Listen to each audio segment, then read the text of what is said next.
Now this sounds kind of funny, but this is a huge recommendation that I've heard from a lot of doctors and other health professionals say.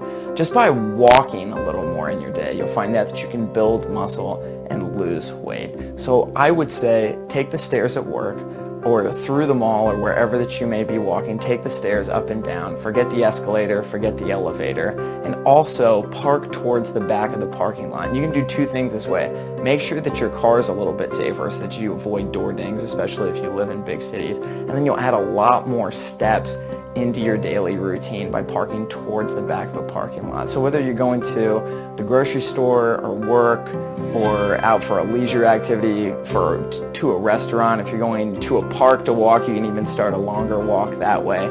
So make sure that you add more steps to your day and stairs to your day by parking a little bit further away, maybe even using your car less and using walking as a tool to lose weight.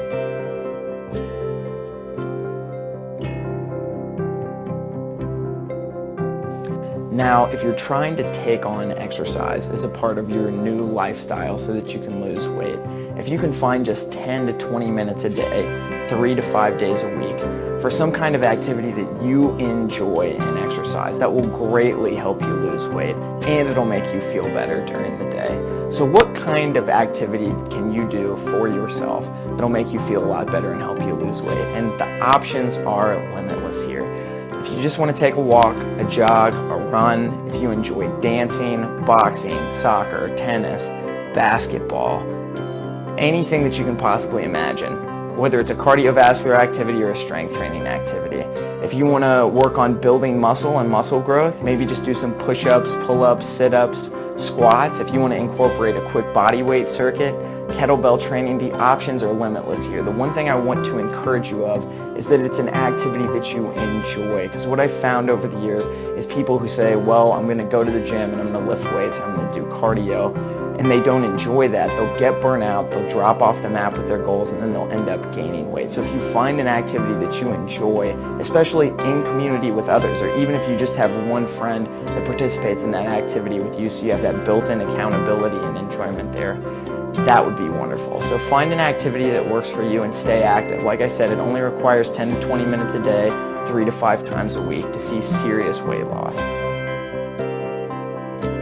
One of the best tools that I can give you is to counteract your sweet tooth. I'm well aware that having a sweet tooth is one of the most detrimental things that you can have that will keep you from losing weight. So what do we want to do to substitute that sweet tooth? What do we want to do to counterbalance that? We just want to bring some more fruit into the picture. The more whole foods, the more real food that you can be eating on this diet, the more productive and efficiently you'll be able to lose weight. So when you feel like you're having a sweet tooth, grab one of your favorite pieces of fruit, whether it be apples, oranges, bananas, peaches, pears, nectarines.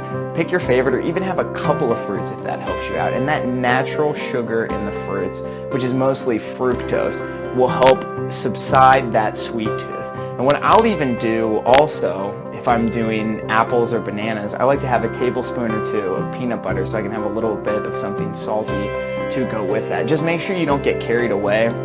I'd say avoid, if you're going to do the peanut butter trick, I guess as I could call it, not to leave the jar of peanut butter open while you're snacking on a piece of fruit, because you can easily go through 4 or 5 tablespoons of peanut butter. And peanut butter is great for you, but it's also very calorie dense. So when you feel your sweet tooth creeping up on you, and I assume that most of yours are going to be at night for my night grazers out there, make sure that you have your pantry or your refrigerator stocked with fruit and just grab a piece of fruit anytime that you have a sweet craving.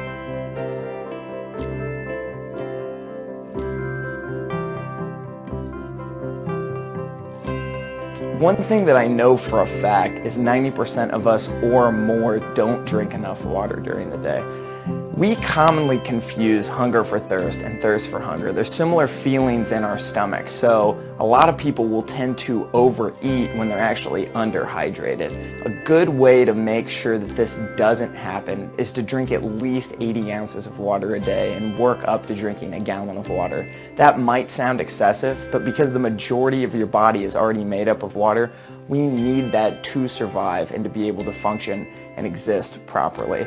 One thing also I would recommend, if before a meal you feel like you're starving or you're really hungry, have at least a 20-ounce glass of water 20 or 30 minutes before that meal. That'll make sure that you're full and you're satisfied, and you can address whether you were either thirsty or hungry before going into the meal. So make sure that you're hydrated. I would recommend carrying around a bottle of water with you all times, or if you have a regular glass or mug that you take with you everywhere that you can keep filling up at a water fountain or hydration station or faucet or wherever it may be. Make sure you stay hydrated and drink plenty of water.